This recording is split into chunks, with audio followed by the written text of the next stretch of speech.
ఈరోజు దగ్గు అనే సమస్యకు ఆసనాలను చూద్దాం.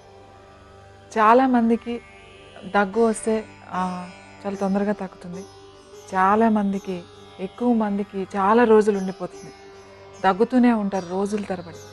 అలాంటి వాళ్ళకి ఈ ఆసనం కనుక చేయబోయే కపాలభాతి, అలాగే పద్మసింహాసనం, భస్త్రిక ఇవి చేయడం వల్ల చాలా తొందరగా మనం దగ్గు తగ్గించుకోవచ్చు.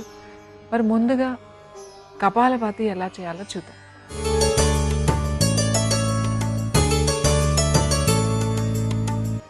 వజ్రాసనంలో కూర్చుని వెన్నెముక నిటారుగా ఉంచి గాలి బయటికి ఫోర్స్గా వదిలేస్తూ ఉండాలి. తీసుకునే దాని మీద ధ్యాస ఉంచొద్దు, వదిలే దాని మీద ధ్యాస ఉంచండి. శ్వాస ఫోర్స్గా బయటికి వదిలేయాలి.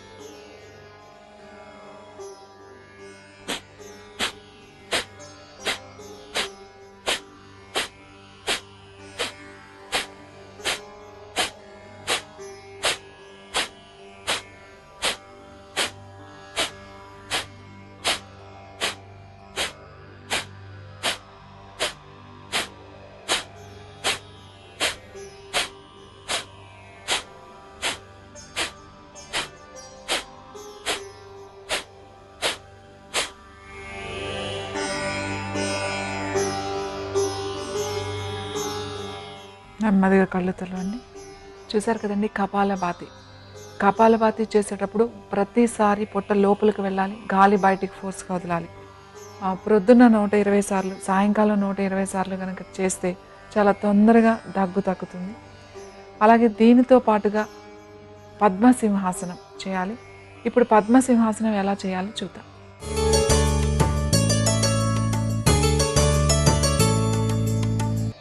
ముందుగా 2 కాళ్ళు ముందుకు చాపి కూర్చోండి. కుడి పాదాన్ని ఎడమ తొడపై ఉంచండి. అలాగే ఎడమ పాదాన్ని కుడి తొడపై ఉంచాలి. పద్మాసనంలో కూర్చున్న తర్వాత మెల్లగా మీరు పైకి లేవండి. మీ 2 చేతుల మీద బరువు వేసి మెల్లగా పైకి లేవండి.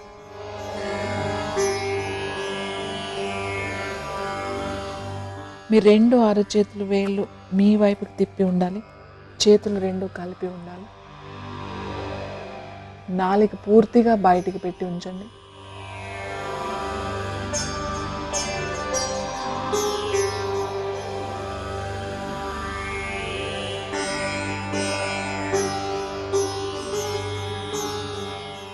ఇంకొకసారి చేయండి.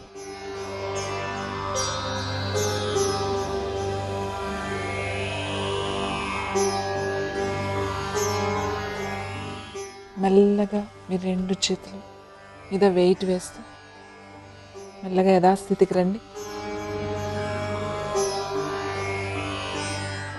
నెమ్మదిగా సుఖాసనంలో కూర్చోండి. చూసారు కదండి పద్మసింహాసనం. మీరు వజ్రాసనంలో కూర్చుని కూడా చేయొచ్చు, అలాగే పద్మాసనంలో కూర్చుని పైకి లేచి కూడా చేయొచ్చు. ఈ ఆసనంతో పాటుగా భస్త్రికా ప్రాణాయామం.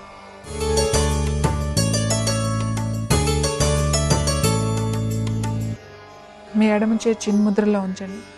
మీ కుడి చేయి నాసికా ముద్రలో ఉంచండి. ముందుగా ఎడమ ముక్కు మూసి ఉంచండి. కుడి ముక్కు ద్వారా శ్వాస తీసుకుని వదులుతూ ఉండాలి.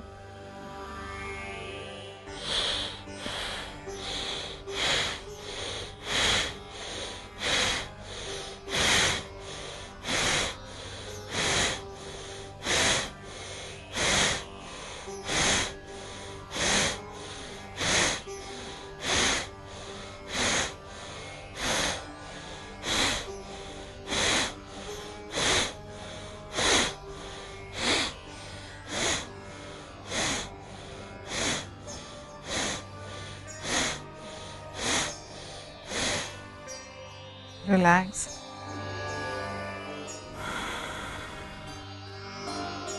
చూసారు కదా సూర్యాంగ భస్త్రిక. సూర్యాంగ భస్త్రిక అంటే కుడిముక్కు ద్వారానే శ్వాస తీసుకుని కుడిముక్కు ద్వారానే వదలడాన్ని సూర్యాంగ భస్త్రిక అని అంటారు. సూర్యాంగ భస్త్రిక చేసిన తర్వాత మీకు ఏమైనా వేడిగా అని అనిపిస్తే మీరు చంద్రభేద ప్రాణాయామం చేయండి. లేదా సూర్యాంగ భస్త్రిక చేయడం వల్ల చాలా తొందరగా దగ్గు నుంచి ఉపశమనం పొందవచ్చు.